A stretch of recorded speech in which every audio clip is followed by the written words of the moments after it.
Boleh ke nak jual murah ni kalau kita berbisnes? Okey, ramai sangat kan sifu-sifu marketing kat luar sana kata jangan jual murah, jangan jual murah. Kan kalau tak ada orang, kalau jual murah ni boleh untung, boleh bisnes dia boleh survive.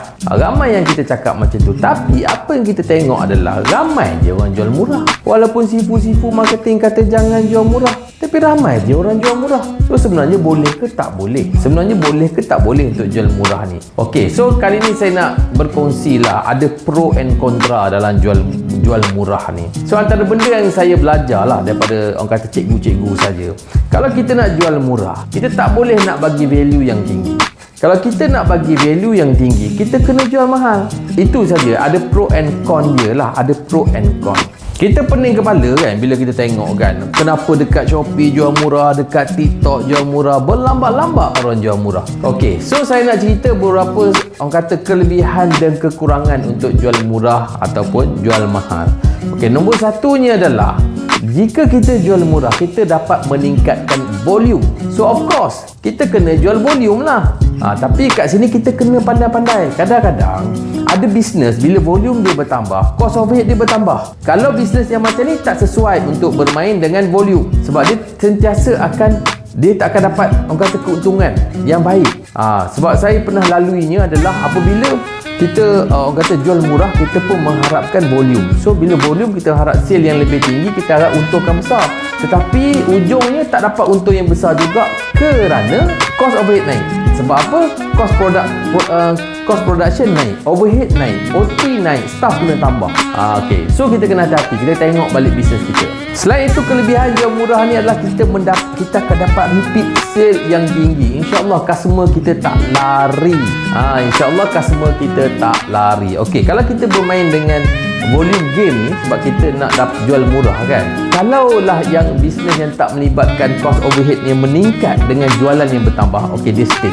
Okey, dia stay, main je cara ni. Bagi saya okey, tak ada masalah. As long kita punya profit, kita punya PNL, kita tahu kita nak dapat berapa dan kita tahu kita kena nak dapat macam mana dan berapa yang kita boleh dapat. Dan cukuplah untuk kita bayar semua benda tu, semua overhead kita. So bila dengan jual murah ni, kita akan dapat reputation yang tinggi. Sebab apa? Customer kita akan loyal dengan kita. So customer akan stay dengan kita. Tu antara kelebihan jika kita jual murah. Lagi satu adalah untuk menang daripada segi persaingan. So bila kita nak menang daripada segi persaingan, so senanglah kita nak menang jika kita jual murah. Kalau kita tengok, kalau kita pergi kat Shopee, kita pergi kat TikTok Shop, bila kita cari satu produk tu kan, dia akan keluar lagi banyak lagi produk-produk yang sama tapi daripada seller yang berbeza. So memang kita akan mudah sangat nak bandingkan harga. Memang sangat mudah.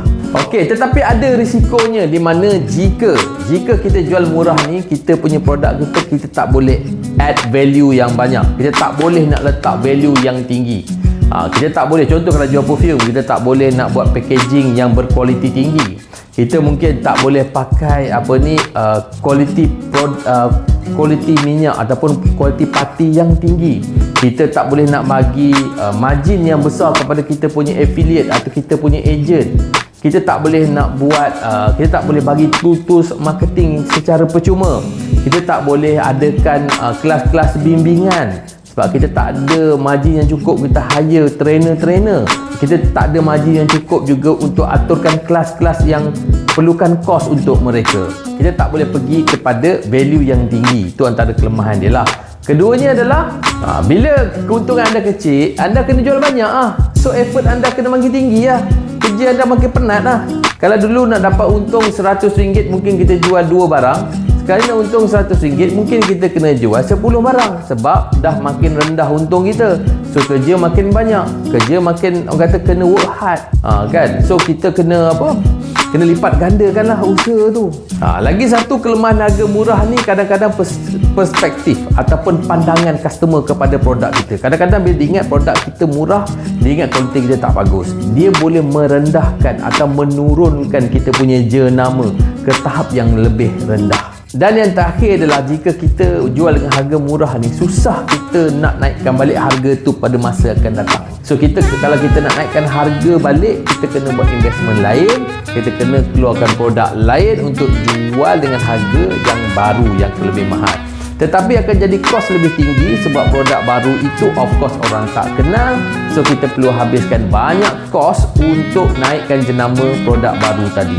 So kerja lagi penat lah. Adalah tadi nak naikkan harga tak boleh, kerja pula kita keluarkan produk baru, kerja pula kena start pada kosong nak bagi orang kenal balik. Tu dia bagi saya beberapa lah kelebihan dan kekurangan. Tetapi bagi saya dia tak ada betul dan salah. Terpulang satu dunia sebenarnya kalau kita tengok, ada orang berniaga jual murah, ada orang jual mahal. Ada banyak je jenama-jenama besar di luar sana, syarikat-syarikat besar di luar sana dia jual murah. Kan lepas tu bila dah berapa tahun dia baru adakan produk yang lebih tinggi kualitinya dengan harga lebih mahal. Kadang-kadang nak masuk market je harga murah, lepas tu lama-lama dia akan mahal balik. Kan. So terpulang, yang penting kita kena bijaksana. Yang paling penting adalah kita tahu profit kita nak berapa, kita tahu kita punya overhead berapa, kita tahu kita nak break even berapa. So yang paling penting adalah murah atau mahal, kita kena tahu mengurus keuangan syarikat supaya kita tak rugi. Okey, kita jumpa lagi pada video akan datang.